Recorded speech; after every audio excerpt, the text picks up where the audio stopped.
Why not just move? I've been looking for a place, like I said. I have been. Yeah, but he told you in March, from those text messages we saw, that Gina wasn't going anywhere. Yeah. So it's been 3 months. And I've had probably 3 different spots that I've made and put applications in, but I don't currently have the best credit at the Okay, moment, so you're having trouble moving because of your credit. Are you still paying your rent? Yes. He's still paying his rent. He uses deposit for the last month's rent because the house is in foreclosure, active foreclosure. I'm kind of with my colleagues here. You're in a place with someone who spits on your pizza, a place that you feel a necessity to actually buy surveillance equipment with an alarm, but you're still there. I've got some places that I've been looking into, and I just didn't get approved. So why not just try to make it pleasant? If you can't go anywhere. I have been. I've been staying and keeping myself only. But haven't you called the cops for just like random reasons on your... There aren't random reasons. When you accuse your roommate of spitting in your pizza, you call the cops. Yeah. Who does that?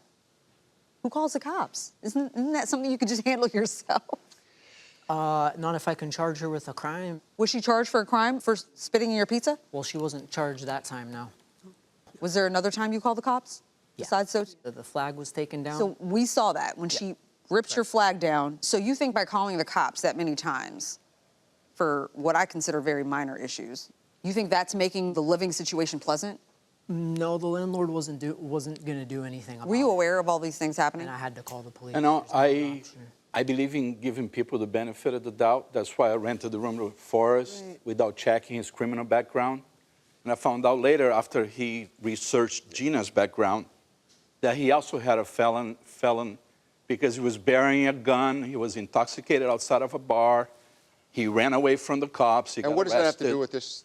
It has to do He's with, bringing it up about Yeah, but what does it it has have to do with the premises of background? somebody that Were they aware of has that? a criminal background, calling the cops on every minor thing, 4 or 5 times calling the cops on somebody supposedly spitting on his pizza, No, I pulling his flag down. I appreciate that he's now just bringing it. He could have said that early on, but... Well, what sir, does that have to do with this? Well, because he's bringing it... He's bringing it up of the other tenants. So don't you think you were creating a nuisance with this alarm? No. No. There had been previous break-ins. And like Okay, but previous break-ins while you were there? No. What's the worst thing that Gina did the entire time you were there to you? Slamming the gate constantly against my wall. But the main problem's been Cheryl. Why do you think she spit in your pizza?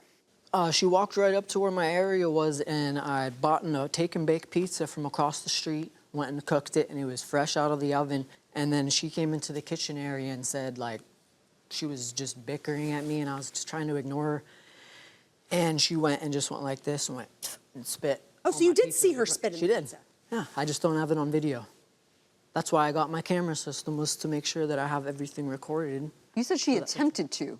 No, she did. Well, I'm just reading your complaint. And you, That's- Mr. Bodart, She know denies that it. she's a bit nutty, right? You said this, that she'd had problems with other tenants there. She's a little bit odd. Okay. I agree. That's more than a little odd, spitting in someone's pizza right in front of She them. denies it. Have you put a lock on the gate? It's not my gate, it's a lock. Why not put a lock on it and give everyone a key? It's not my gate. The landlord owns the property. So you're good putting camera on it and monitoring and directing who's allowed to go in and out at what hours, but not put a lock on it? On my building, it's is separate. Good. Okay. All right, the parties are excused while we deliberate in this matter. Thank you both. We have deliberated and reached a unanimous verdict. Some of the things that you've had happen, Mr. Loeffner, are not pleasant, and they're not okay. This would be a very different case if you were locked into a lease, but there's really nothing here that rises to the level of depriving you of your right to enjoy the property. This is interpersonal issues that, while unpleasant, are simply not the kind of thing that the law provides a $5,000 remedy for. And again, since you're not locked into a lease, the remedy for you is to move. So the verdict of the court is to dismiss the plaintiff's claim, and we hope that you find a more peaceful home elsewhere.